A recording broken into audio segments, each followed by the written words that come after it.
여러분 안녕하세요. 고재석 교수입니다. 이번 학기 여러분들과 함께 성균 논어 교과목을 진행할 고재석 교수입니다. 저는 현재 성균관대학교 유학대학에 재직 중에 있고요. 성균 논어 교과목을 주관하고 있는 학부대학에서 이 과목을 담당하고 있습니다. 오늘은 첫 시간이니까 여러분들에게 이 성균논어 교과목과 관련된 제반 사항을 안내하고 그리고 논어에 대해서 간략하게 설명해 보고자 합니다. 여러분들 제가 단연간 여러분들의 선배들과 이 논어 교과목을 진행하면서 오프라인에서든 온라인에서든 지속적으로 소통을 해 왔었는데요. 여러분들 여기 보이시는 바와 같이 교수회관 208호가 제 연구실입니다. 오프라인에서 면담, 개인적인 이유라든가 아니면 학습과 관련된 내용들 어떤 것이든 좋습니다. 수시로 저와 반드시 미리 연락을 하고 이렇게 면담을 해도 가능할 것 같습니다. 여러분들 제 이메일인데요. 미리 저에게 메일을 보내시면 될 것 같습니다. 혹은 주로 저희들은 소통을 아이캠퍼스 쪽지를 통해서 할 텐데요. 이메일로 메일을 보내도 되고요. 아니면 현재 공지된 바와 같이 연구실 전화번호가 있고 제 핸드폰 번호가 있습니다. 미리 연락만 하시면 서로 약속 시간을 잡거나 아니면 온라인으로 서로 소통할 수 있을 것 같습니다. 다만 제가 여러분들에게 한 가지 부탁드릴 것이 있는데요.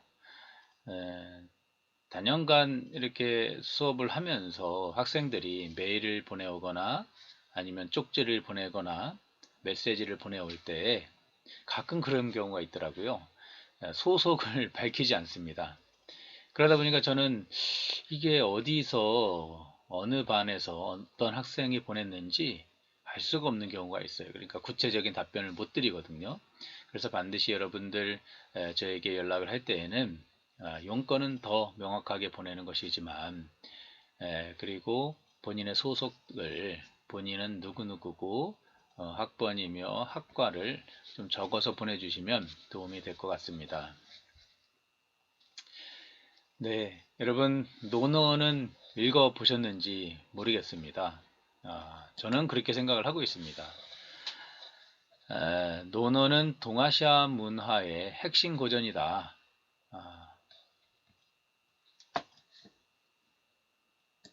네, 여러분 논어는 평상시에 읽어봤는지 모르겠습니다. 혹은 논어를 자주 읽었던 학생도 있을 것이고요. 가끔 논어를 접해본 학생들도 있었을 것이고 이번 학기가 처음 이 논어를 접한 학생들도 있을 것이다 라고 생각을 합니다. 저는 단언컨대 논어는 동아시아 사상문화의 핵심 고전이다. 동아시아를 이해하려면 결국 논어가 하나의 키워드가 될 수 있다 라고 생각을 하고 있고요. 뿐만 아니라 한국, 특히 성리학 이후로 인간의 본성을 선하게 규정한 그런 맹자의 철학에 근거한 성리학이든 실학이든 심학이든 한국의 이런 철학사상, 사상문화의 핵심도 논어와 상당히 연관이 있다라고 저는 생각을 하고 있습니다. 물론 이런 부분들은 저희가 한 학기 동안 수업을 해나가면서 차츰차츰 그러한 문제들을 이렇게 하나씩 살펴보고자 살펴볼 예정입니다. 논어의 영향력은 실로 말하기 어려울 것 같습니다. 역대로 수천 년간 많은 사람들과 많은 시대와 많은 세상에 의미를 지녔는데요. 뭐 그런 것들 다 논하자면 상당히 시간이 많이 필요할 것 같고요. 오늘 한 가지만 좀 사례를 이렇게 살펴보고자 합니다. 송나라 재상을 지냈던 조보는요, 신은 평생 아는 지식은 진실로 이 논어책에서 벗어나지 않았다라고 얘기를 합니다. 옛날에는 그 반쪽만 가지고, 반권을 가지고, 그리고 태조를 보필해서 천하를 안정시켰는데, 지금은 또 그 반부로서 폐하를 보필해서 이제 태평천하를 다스리겠다라고 합니다. 논어의 이 반권, 파기편부터 아니면 향당편까지인지 아니면 전부 20편 중에서 반권만 가지고도 이 세상을 다스리는 지혜를 마치 이 손바닥 안에서 다스리듯이 아주 가볍게 할 수 있다. 그럼 지혜의 보고다 라고 얘기를 합니다. 반권도 어쩌면 많을 수 있습니다. 이 하기편 아니면 몇 구절, 핵심이 되는 구절만 가지고도 어쩌면 우리의 삶의 많은 부분을 힘들지 않게 어둠 속에서도 밝은 달빛이 비춰주듯이 세상을 이렇게 올바르게 바라볼 수 있는 지혜를 얻을 수 있는 지혜 보고다, 그런 고전이다 라고 저는 생각을 합니다.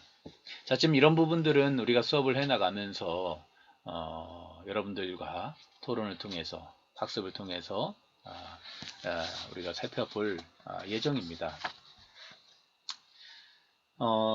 논어란 과연 어떤 뜻일까요? 이 논자는 여러분들 아시지만 논할 논자이죠. 논할 논자. 논할 논자이고 이것은 말씀 어자입니다. 그러면 무슨 뜻일까요?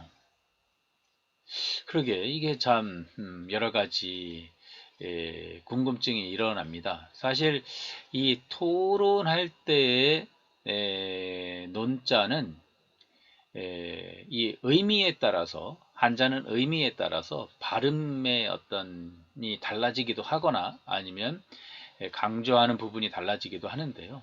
그럼 토론하다라는 의미로 할 때는 이제 타올룬, 그러니까 룬위라고 있습니다. 그러니까 사성인 거죠. 중국어로 치면. 그런데 토론하다의 뜻만이 아니라 또 다른 뜻이 있습니다. 논찬하거나 편찬하다는 뜻도 있고요. 그때는 이제 룬위가 됩니다. 삼성이 되는 거죠. 이것은 한국어로는 발음이 변하지 않지만 사실은 성조가 달라지기도 합니다. 길게 발음하거나 짧게 발음하거나 그런 차이가 있을 수 있는데요. 왜 논어라고 했을까?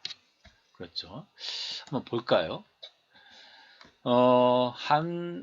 황강 같은 경우는요, 논어라는 것은 바로 공자의 문도에서 나왔는데요. 그때 공자의 문화생들이 반드시 상세히 논했다. 그리고 사람들이 다 그것을 검증한 후에 기록한 것이다. 그래서 기록이 이미 이렇게 상세하게 논했기 때문에 논이라 한 것이다. 이 말은 다른 것이 아니라 이 공자가 어려움을 논하거나 논답한 것들에 대해서, 어려운 문제들을 논답한 것들에 대해서 아주 제자들끼리 서로 만나서 상세하게 토론하면서 이것이 공자의 말이다, 아니다, 이런 것들을 구분해서 이렇게 합쳐놓은 게 논어라는 뜻입니다. 그러니까 상세하게 공자의 논답들을 이렇게 논술한 후에 서로 상세하게 논의한 후에 책을 편찬한 것이다. 그러니까 이것은 타올룬, 그렇죠? 타올룬, 룬위가 됩니다. 그런데 이러한 설이 실제로 주류적인 관점은 아닙니다. 주류적인 관점은 논찬하다라는 의미인데요. 후한 시기의 반고는 당시 제자들이 각각 기록한 것이 있었는데요. 공자, 부자는 선생님이라는 뜻입니다. 공자가 돌아가시자 문인들이 서로 모여서 편집해서 논찬을 하는데요. 그렇기 때문에 논어라고 했다라고 합니다. 논찬하다. 그죠?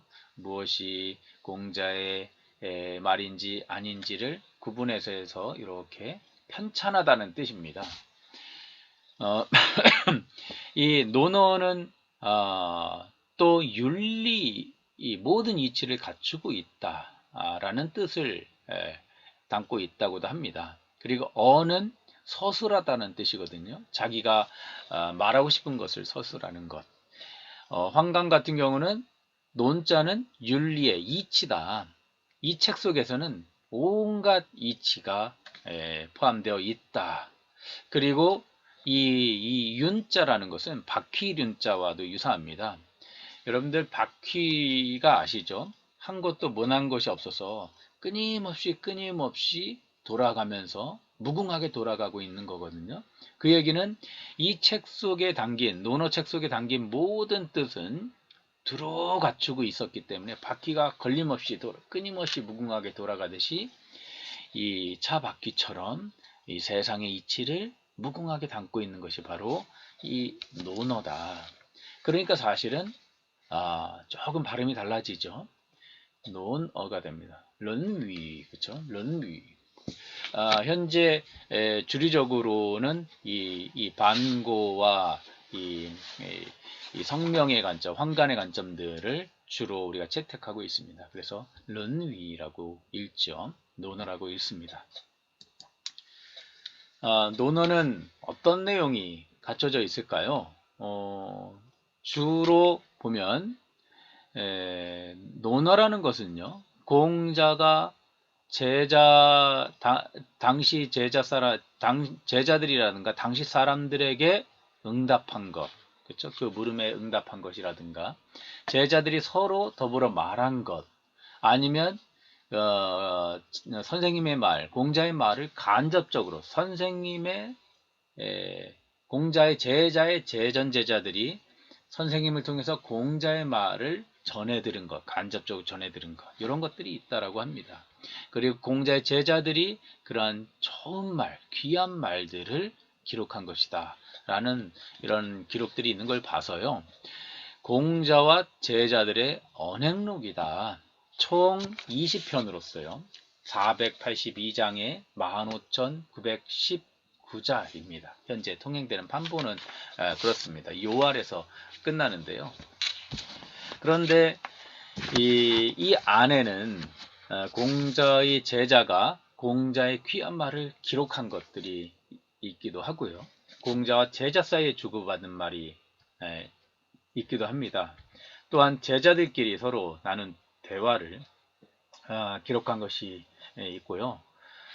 신하가 군주의 물음에 답한 것, 아니면 대부의 물음에 공자와 제자가 답한 것, 아니면 또 다른 당시 사람들이 공자를 평가한 것, 수많은 언급들이, 단편적인 언급들이 이 안에 들어 있습니다. 사실 이 논어라는 것은 어떤 주제를 가지고 편찬된 책은 아닙니다. 이 공자가 어떤 시기에 어떤 상황 속에서 이런 말을 한 것인지는 불분명하지만, 어쨌든 그러한 단편적인 언급들을 이렇게 기록해 놓은 것이 논어다라고 할 수 있겠습니다. 논어는 누가 지었을까요? 여러분 어떻습니까? 공자가 지었을까요? 그렇죠. 공자의 말이기는 한데요. 논어는 공자가 돌아가신 이후에, 70제자의 문도가 함께 이렇게 편찬하여 수록한 책이다 라고 얘기를 합니다. 그러면 공자의 제자들이 이 책을 편찬한 것인데요. 논어의 저자를 두고는 아직까지 많은 논란들이 있습니다. 주로 논어에 보면요, 유자는 모습이 공자랑 똑같이 생겼다고 합니다. 그래서 공자 사후에 제자들이 공자가 돌아가신 뒤에 무덤을 이렇게 만들어 놓거든요. 그러면 그 뒤에 너무 그리우니까 공자가 보고 싶어서 선생님이 너무 그리운 사람이 떠나서 공자 옆에서 그 무덤 옆에서 제자들이 이렇게 모여 있습니다. 그때 매일마다 선생님을 마치 뵌 듯이 인사를 드리는데요. 그때 이 유약이 비슷하게 생겼으니까 유약을 앞에 앉혀놓고 제자들이 이렇게 인사를 선생님이 하듯이 똑같이 합니다. 예전에는 이러한 선생님이라는 호칭은 이 공자처럼 그렇죠? 원래는 공구라고 합니다. 공구 언덕구자였는데요.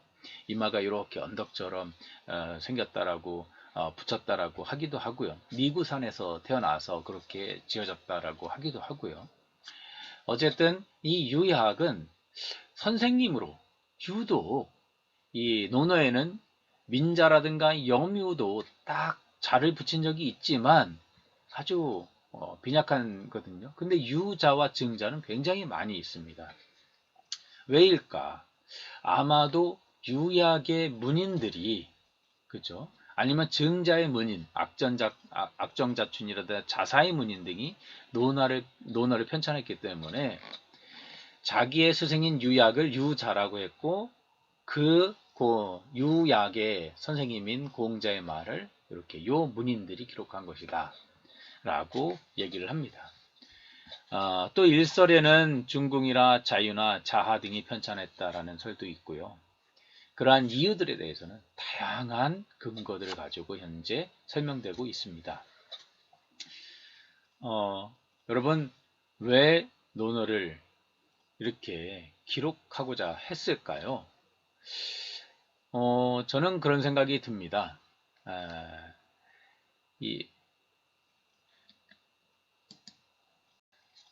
여러분 그러면 왜 많은 제자들이 공자의 말을 이렇게 기록을 하려고 했을까요? 그것은 아마도 그런 것 같습니다.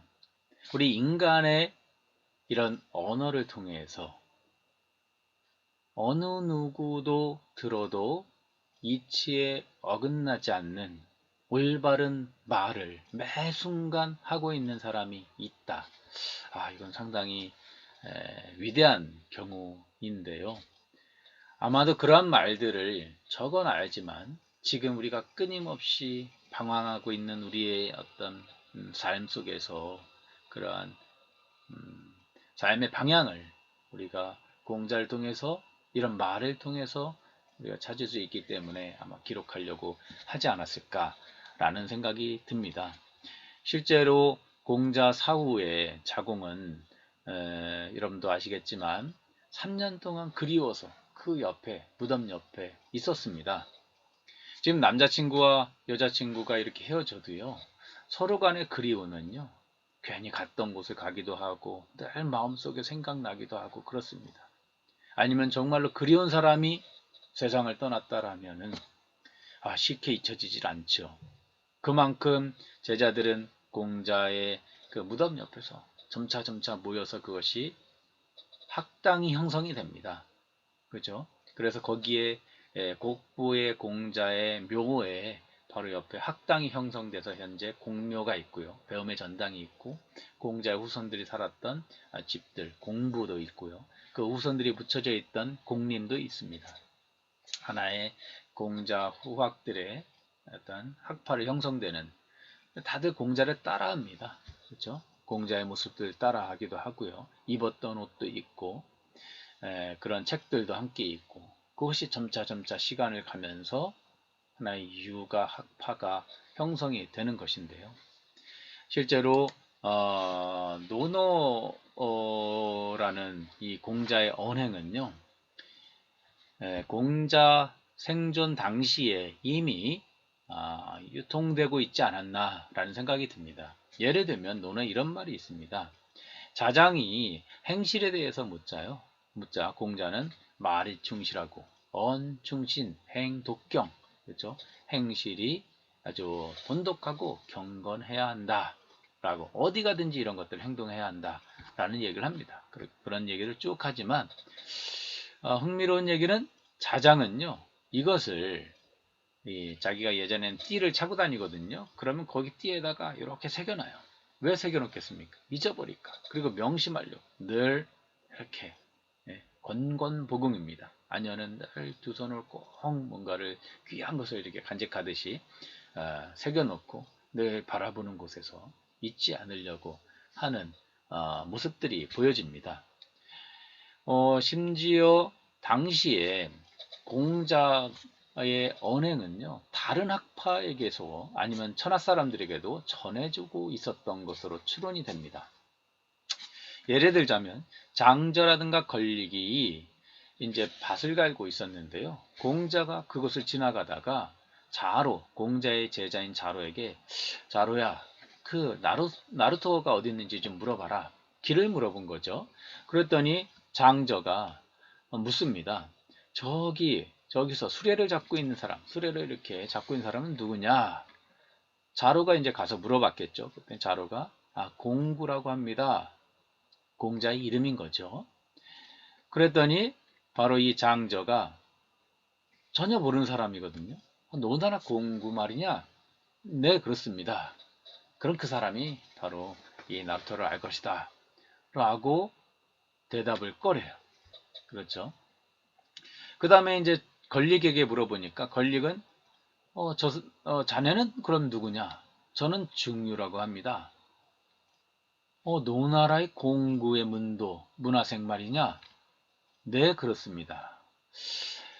이 얘기는 공자를 비롯해서 공자를 따르고 있는 제자들, 그런 학단들을 이미 세상 사람들은 대체로 알고 있었다. 그러면서 어떤 평가를 내느냐? 도도하게 지금 흘러가고 있는 것은 이 천하가 모두 그러하다. 이 세상 만물은 도도하게 흘러가고 있는 것이고 억지로 인위적으로 뭔가를 바꾸려고 한다 한들 그저 자연 그대로 흘러가는 것인데 누가 지금 이 세상을 바꾼다고 저리들 돌아다니느냐. 그렇죠? 오히려 이제 이 세상을 피해서 자연 그대로 자연스러운 삶을 사는 것이 낫지 않겠느냐라는 얘기를 하죠. 물론 이 얘기를 듣고 공자는 천하의 도가 있었으면 나도 그렇게 이 억지로 인위적으로 세상을 바꾸려는 노력을 하지 않았을 것이다 라고 얘기를 하지만 내가 지금 덮을 사람들은 이런 동물들과 이 자연 이런 만물들이 아니라 바로 사람들이다. 내가 이 도를 실현시키기 위해서 노력하지 않으면 누가 이 세상을 바꿀 수 있겠느냐 라고 하면서 여전히 길을 묻고 세상에 가서 자신의 어떤 삶에 대한 세상에 대한 이해를 설득하기 위해 노력을 합니다. 그 얘기는 당시에 이미 사람들이 공자에 대해서 익히 알고 있었다는 얘기거든요. 그런데 익히 알고 있는 것은요, 이 말로만 되는 게 아닙니다. 말은요, 시간과 공간을 넘어서기가 상당히 어려워요. 만약 기록이 돼 있으면요, 사람들은 이 기록된 어떤 문헌을 통해서 그 시간과 공간에 있지 않아도 우리가 반드시 그 시간과 공간과 같은 공감을 느낄 수가 있습니다. 기록이 그런 것입니다. 그렇기 때문에 아마도 장저라든가 걸리기라든가 당시의 천하 사람들은 많은 사람들의 공자의 말을 알고 있지 않았을까. 물론 당시의 기록이라는 것은 이런 죽간이라든가 대나무에 새긴 거라든가 아니면 뼈에 새긴 이런 아주 그러다 보니까 논어는 굉장히 함축적입니다. 뭐 그렇다고 이 문법도 없고 대충대충 적은 게 아니라 문법, 어법은 명확합니다. 그렇지. 그리고 심지어 말투, 말의 어기, 어조사, 그렇죠? 말의 어투까지 정확하게 드러나면서도 가장 핵심을 제한된 치면, 제한된 그런 공간이기 때문에 그렇게 기록을 하곤 하죠. 논어라는 이런 현존하는 판본과 같은 어떤 이름이 형성된 것은요. 아마도 공자 사후 한 300년, 2, 300년이 지난 이유가 아닐까라고 생각이 듭니다. 현재 존재하는 판본 속에서는요. 예기에 논어왈이라는 말이 나옵니다. 그 얘기는 얘기의 편저자가 논어라는 책을 봤다라는 얘기거든요. 이 얘기는 BC 2세기 이경이니까 공자가 BC 400년대 후반 476년도에 돌아가셨으니까요. 그래서 그때 얘기가 이미 BC 2세기경에 이런 공자의 말을, 논어의 말을 알고 있었다라는 겁니다. 그래서 전국 시기에 이미 논어가 유통되었고 서한 시기까지 논어의 편찬 과정은 지속되었다. 어느 한 시기에 어느 한 사람에게서 소수에 의해서 이제 이 논어가 만들어진 것이 아니라 수백 년의 시간을 거쳐서 계속 논어가 가감되면서 형성됐다라고 우리가 생각할 수 있을 것입니다. 그렇기 때문에 논어에는 당시에 현존하는 판본은 다양한 것이 존재했었습니다. 유희양 같은 경우는 노나라 사람들이 배운 것은 노나라 논어고 제나라 사람이 배운 것은 제나라 논어고 그리고 공자 벽 속에서 발견된 것은 거기서 얻은 것은 고론이라고 부른다. 그래서 세 가지 이 판본이 존재했다라는 건데요. 고론이라는 것은 한대 때의 공자를 이렇게 추정하면서 공자의 집을 공부죠. 공자가 살았던 집을 이렇게 집수리를 합니다. 그때 벽 속에서 지금 현존하는 당시의 언어가 아닌 특이한 언어가 쓰여진 이 책이 발견됐다라고 하는데요. 그것이 바로 고론입니다. 현재는 전해지지 않고요. 훗날 공자의 후손이자 경학가인 공항국이 최초로 이 고론에 대해서 해석을 했다라고 하지만 이미 실전되어 있습니다. 그 뒤에 논어가 이렇게 공항국이 주석한 이 고론도 있고요. 마용이 또 주석한 주석이라는 건 그렇습니다. 왜 공자가 이런 말을 했고 이 구절은 어떤 뜻이고 이 글자는 어떤 의미인지 아주 치밀하게 분석하고 고증한 책들이 훗날 나오는데요. 정형 같은 경우가 주석을 했지만 현재 일부가 발견되어 있고요. 한의 논어 집회가 비로소 이 노나라 논어를 저본으로 했지만 현존하는 판본 이 세 가지의 노나라 논어든 제나라 논어든 이 고론을 다 편찬해서 추려서 현재의 판본 20편으로 만든 것이 바로 이때 형성이 됩니다. 논어의 주석서는요, 여러분들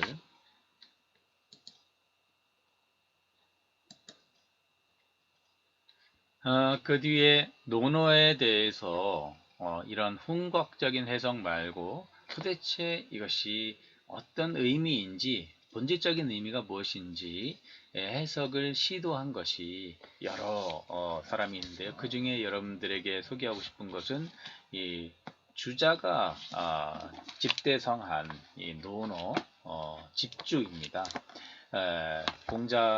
주자 이전에 많은 사람들의 해석들을 다 모아놓고 한 줄 한 줄 마음에 드는 것을 줄치기 시작하고요. 또 읽으면 다른 색깔로 치고 계속 읽다 보면 한 20여 년에 걸쳐서 요 논어 집주를 완성하고 자기의 해석을 합니다. 이것이 현존하는 판본 중에서는 굉장히 우리가 참고할 만한 책이고요. 그리고 여러분들 아시겠지만 이것은 중국의 현대 중국에서 발견한 책 중에 참고할 만한 책이라고 저는 생각을 합니다. 보면 양백준의 논어역주라는 책인데요. 이것도 아주 고증적이면서도 의미를 잘 파악하기 위해서 노력한 책이다라고 생각이 들고요. 그 뒤에 우리 대학에 퇴임하셨던 이기동 선생님의 논어 강설이라든가 다양한 책들이 있습니다. 이런 교재들은 여러분들이 도서관 가셔서 이것저것 참고해 보시면 될 것 같고요. 저는 이 수업이 논어를 전공으로 하는 학생들을 대상으로 하는 수업이 아니다. 라는 생각이 듭니다. 이 수업은 여러분들 다 아시지만 비전공자들이 논어, 동아시아의 사상문화의 핵심 고전인 논어를 조금 접하는 기회를 제공하는 데 목적이 있습니다. 그래서 저는 이 수업을 어떻게 진행하고 어떻게 학습할 것인가에 대해서 여러 가지 생각이 들었는데요. 우선 여러분들에게 참고도서를 제시하겠습니다. 우선 여러분들에게 참고도서를 제시하고자 하는데요. 수업계획서에서 아마 봤으리라 생각이 듭니다. 제가 교재와 부교재를 이렇게 선택을 했는데요. 우선 부교재부터 여러분들에게 설명을 드리고자 합니다. 여러분은 어떻습니까? 제가 자주 드는 비유 중에 하나인데요. 여러분들 회를 좋아하시는지 모르겠습니다. 자각행과 인사캠에 교문 앞에 어떤 횟집이 있다라고 생각을 해보죠. 이렇게 개강초에 보면 선배들과 후배들이 물론 횟집을 가기가 좀 어렵긴 하지만 가끔 아주 선배 가운데 아주 마음을 크게 내서 우리 후배들에게 한턱 쏜다고 그렇죠? 모임을 갖는 경우가 있습니다. 그럼 횟집을 간다고 치죠. 그런데 두 가지의 횟집이 있습니다. 한 가지 횟집은 이런 밑반찬이라고 하죠. 뭐 스키다시라고 하긴 하지만 밑반찬들이 굉장히 많고 풍부합니다. 양도 많고요. 그런데 회 맛은 그렇게 뭐 일품은 아니다. 그런 집이 있다고 칩시다. 또 한 집은 그런 밑반찬은 그렇게 많지 않지만 회가 신선해요. 회가 굉장히 두툼하고 맛있고 신선합니다. 만일 여러분들이 회를 좋아하는 전문가라면은 여러분들은 어디를 갈까요? 정말로 회를 좋아하는 사람들이라면요, 당연하죠. 밑반찬을 많이 주는 곳보다는 사실은 회 맛이 좋은 곳을 갈 겁니다. 만일 목적이 회가 아니라 후배들과의 모임에 많이 먹는 데 있다 라면은 밑반찬이 많은 곳에 회 맛이 어떻든 간에 그런 데로 가겠죠. 그런데 여러분들 또 한 가지 사례를 볼까요? 우리 대학 앞에 있는 아주 횟집이 좋은 회가 맛있는 곳도 있지만 또 이런 것도 있습니다. 여러분 동해안 바닷가 근처에 한국 근처에 아주 깔끔하면서도 갓 잡은 고기를 이렇게 바로 그 자리에서 이렇게 회를 떠주는 집이 있다라고 우리가 가정을 합시다. 아마 거기 가서 그 맛을 본 사람은 회의 맛이 조금 다른 것을 느낄 겁니다. 왜냐하면 회라는 것은 고기가 이렇게 운송하는 과정 속에서 스트레스를 받기도 하고요. 거기에 어떤 약품을 치기도 하고 그런 설들이 많이 있거든요. 그러니까 조금은 더 신선한 것, 그렇죠? 는 아마 동해안 것일 겁니다. 그런데 동해안까지 회를 먹으러 가려고 생각을 해보십시오. 얼마나 힘들겠습니까? 그렇죠? 차 타고 가야 되죠. 하루 가지고 안 돼요. 강릉 같은 데는 또 요즘 KTX가 생겨서 그렇지만 비용 문제도 그렇죠. 쉽지가 않습니다. 그러니까 학교 앞에 있는 곳에서 먹는 것으로 만족하기도 하죠. 그런데 진짜 전문가는 정말 시간을 들여서라도 강릉을 갈 겁니다. 동해안을 가서 그 회를 먹고 그 맛을 느끼고 올 것이라는 것이죠. 그런데 여러분 정말 전문가들은 어떻게 하는지 아십니까? 그렇죠. 아마 진짜 전문가는 아실 거예요. 배 타고 나갑니다.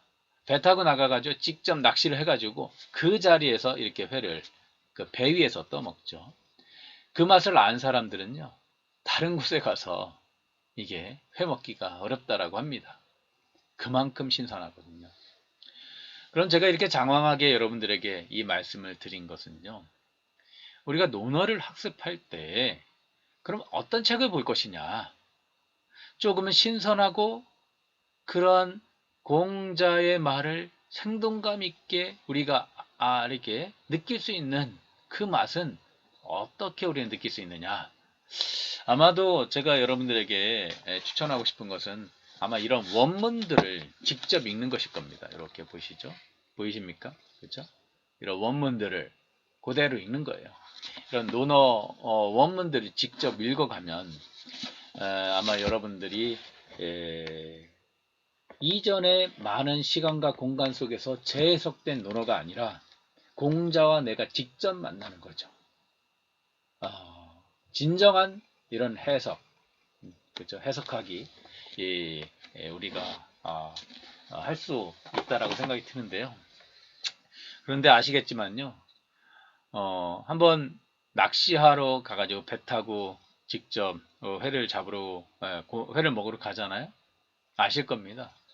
제가 아시는 분은 그렇게 직접 낚시해서 가기 위해서 새벽 5시에 모여서 타고 저 바닷가로 가서 또 배를 타고 또 때를 기다려 거기서 이제 하루 종일 오바이트 하다 온 경우도 있다라고 합니다.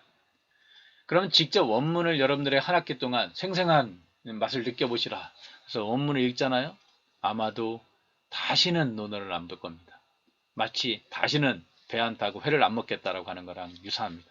조금은 신선하지만 조금은 여러분들에게 가공을 그런 수고로운 과정들을 좀 덜어낸 그런 책들이 필요한데요.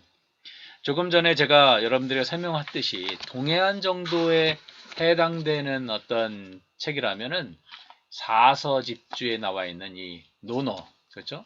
이 논어 정도가 제가 보기에는 적당하다라고 생각이 들고요. 주자의 이 논어 집주 정도면 아마 동해안 정도에 해당되는 책이 아닐까라는 생각이 듭니다. 그렇지만 이 논어 집주를 보려고 하면은 이미 이렇게 보시지만 이 논어에 대한 해석이 또 여기에 이 해석이 또 있습니다. 한문으로 되어 있어요. 그러니까 쉽지가 않아요. 그렇죠? 그러다가 또 동해안까지 가느니 좀 가까운 곳에 가서 먹자 이런 얘기를 하는 거거든요. 그렇게 생각해서 제가 봤을 때는 여러분들에게 조금 전에 부교재로 안내했던 요 책, 우리 대학에서 만든 요 책인데요. 요 책이 가장 괜찮다. 요 책은 아시겠지만 사실은 요 책을 현대어로 바꾼 것일 뿐입니다. 조선시대에 한글 창제 이후에 이런 논어를 조금 더 보급하기 위해서 퇴계학파와 율곡학파의 제자들이 논어를 이 언문으로, 그렇죠? 한글로 이렇게 해석해 놓은 책이 바로 요겁니다. 요것을 다시 현대어로 좀 풀이한 책이 바로 유전문화연구소에서 발행한 요 책인데요. 요거는 여러분 책꽂이에 하나 정도 꽂아두고 보실 필요가 있다고 생각이 듭니다. 여러분들 책꽂이에 어떤 책들이 있는지 모르겠습니다. 저는 그런 생각이 듭니다. 한 시간 만에 읽고 버릴 책도 있을 수도 있고요. 어쩌면 한 학기 만에 또 읽고 버리거나 아니면 어떤 목적을 이루면 다 태워버릴 만한 책들이 있습니다. 지금은 저도 후회하지만 대학 입시 이후에 그 전에 봤던 책을 다 이렇게 불태웠던 적이 있습니다. 이제 끝이다 라는 것이 좀 아쉽긴 합니다. 사실은 그런 목적성을 가졌기 때문에 입시라는 목적성을 갖고 책을 봤기 때문에 그 이후에는 필요가 없는 것이었거든요. 지금 보면 지금의 유용한 어떤 책들도 많이 있었는데 좀 아쉽긴 합니다. 그런데 여러분들 책꽂이에 저는 희망합니다. 여러분들을 압도할 수 있는 이러한 책 한 권 정도는 있어야 한다. 그래서 적어도 이런 논어 정도의 책은 한 권이 딱 꽂혀 있지 않습니까? 그러면 여러분들을 압도하게 되어 있습니다. 이것이 그래서 무궁한 지혜 보고인 논어 이런 책들은 한 권 정도를 가지고 있으면 좋겠다. 이것이 여러분들 보시지만 한글로 해석이 조금 현대어로 좀 변환되어 있기 때문에 여러분들이 논어를 이해하는데 조금은 제가 보기에는 명륜동에 있는 아주 맛있는 횟집 정도에 해당되지 않을까라는 담백한 횟집 정도에 해당되지 않을까 생각은 듭니다. 그런데 사실은요, 제가 전혀 회를 못 먹어보거나 경험해보지 않은 사람들은 직접 그것만 먹으면 별로 맛을 못 느낍니다. 그래서 사실은 밑반찬도 주고 조금은 단계를 거칠 필요가 있거든요. 그래서 이런 논어를 조금 더 해석한 책들이 많이 나와 있습니다. 시중에. 그렇지만 저희들은 여러분들에게 이렇게 조금은 더 쉽게, 그리고 논어를 조금 이해하기 편한 구도로서 이 책을 여러분들에게 편찬을 했습니다. 이 책이 주교재로 볼 것이고요. 이것은 논어의 원문을 읽는 것이 아니라 논어의 핵심 개념인 인의 예지라는 이런 개념어를 가지고 다시 논어를 분석해 가는 데 초점을 두고 있습니다. 여러분들 그런 것이죠. 투망을 이렇게 그물을 탁 던지고 나면은 끝에 있는 지금 이 추에 달려 있는 그물은 한쪽을 당기면 다 어그러지게 되어 있습니다.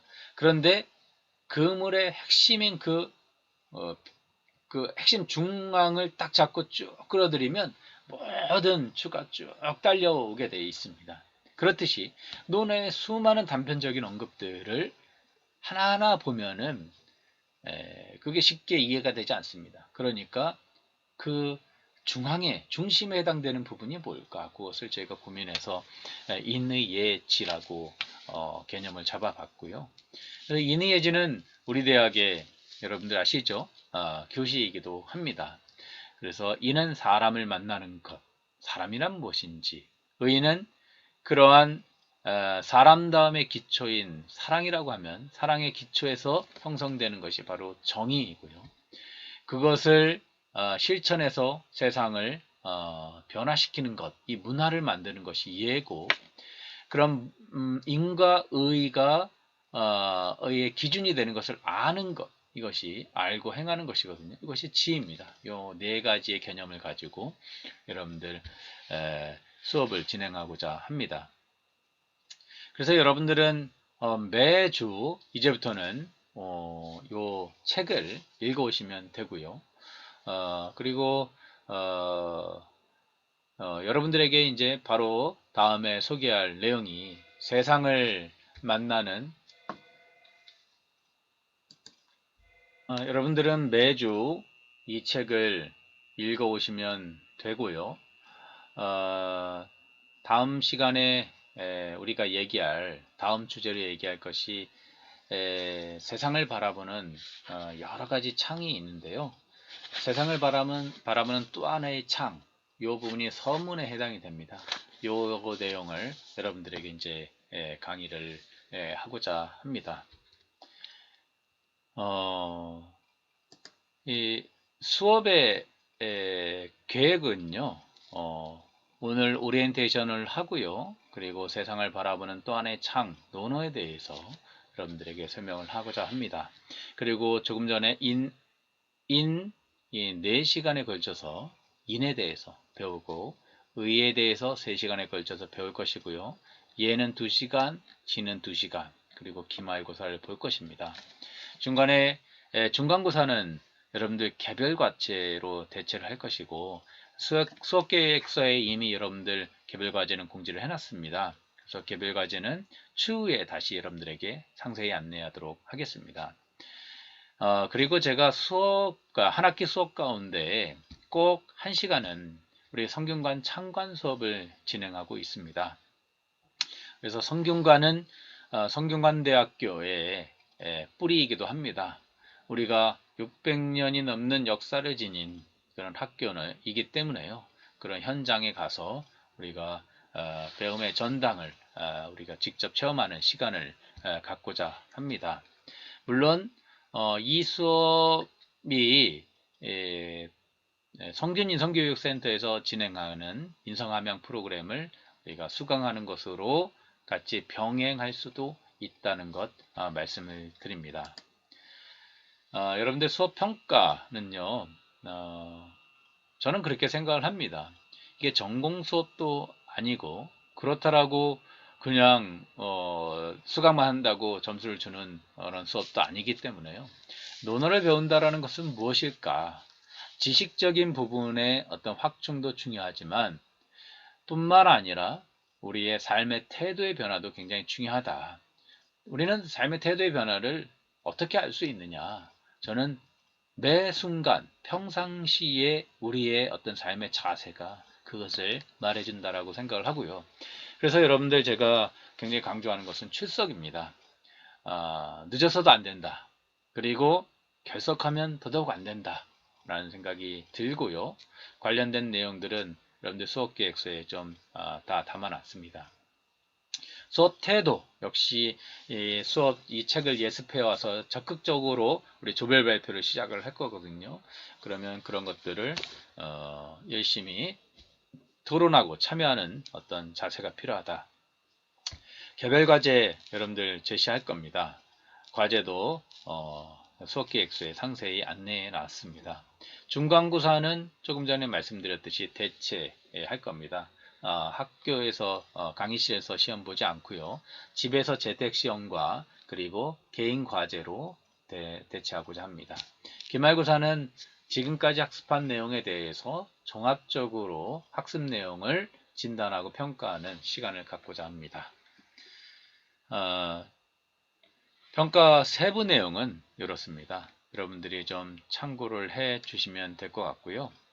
중간고사에서 독후감 쓰기는 주제는 심산 선생님, 우리 대학의 초대 총장이자 우리 대학을 설립하신 분이시죠. 물론 심산 선생님께서 혼자 설립한 것은 절대 아닙니다. 조선 팔도의 모든 지식인들이 우리 대학을 만든 것이다 라는 생각이 들고요. 이건 추후에 그런 기회가 더 있을 것입니다. 심산 선생님에 대해서 소개한 책, 마지막 선비고 우리가 그런 분을, 이런 위대한 분을 이런 초대 총장으로 인연을 갖고 있다는 것은 상당히 자부심을 가져도 될 것 같습니다. 그래서 여러분들 심산평전 정도는 읽어줘도 좋고 관련된 책이 많이 있습니다. 뿐만 아니라 이게 논어 수업이기 때문에 공자의 일생에 대해서 서술한 책이 사마천이 쓴 공자의 세가 든 훗날 현대 학자들이 해석한 논어의 공자의 생애에 대한 소개서들이 많이 있습니다. 그런 여러 가지 책 가운데 한 권을 읽고 자유롭게 여러분들이 독후감을 쓰는 것이 개별 과제 중에 하나입니다. 제가 우리 수업을 통해서 목표로 삼는 것은 이렇게 세 가지가 있습니다. 인의, 예지, 인성, 함양이 목표다라고 생각이 들고요. 첫 번째로는 도대체 인간다움이란 무엇이냐? 나다움은 무엇이고 우리 인간다움은 무엇이고 인간은 어떻게 살아야 되고 그렇죠? 어떤 노력을 해야 되고 이런 기본적인 동아시아의 사유의 어떤 방식을 우리가 이해했으면 좋겠다라는 것이 첫 번째 목표고요. 두 번째 목표는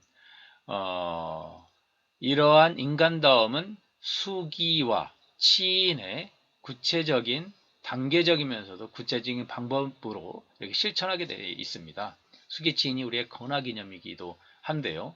이 수기치인의 실현을 우리가 두 번째로 목표로 삼고 있습니다. 이 개념어에 대해서는 여러분들 수업 시간을 통해서 계속해서 우리가 확인해 갈 예정입니다. 세 번째로는 암과 실천의 조화다. 아는 데서 그치는 것이 아니라 반드시 내 삶을 조금씩 변화하는 그 시작이 되었으면 좋겠다 라고 생각을 합니다. 그래서 이런 목표를 달성하기 위해서 수업 내용을 편성해 보았는데요. 저도 이 수업이 굉장히 의미 있다, 중요하다 라고 생각하고 매 순간 정성스럽게 임하고자 합니다. 여러분도 이런 인연을 통해서 이런 동아시아의 핵심 고전인 논어에 대해서 이해를 하고 그리고 나의 어떤 삶을 조금은 더 변화시키는 어떤 계기가 되고 그리고 성균관대학교에 대해서 조금은 자긍심을 갖는 시작이 되었으면 좋겠다라는 생각이 듭니다. 한 학기 동안 우리 좋은 인연을 맺어가도록 하면 좋겠습니다. 고맙습니다.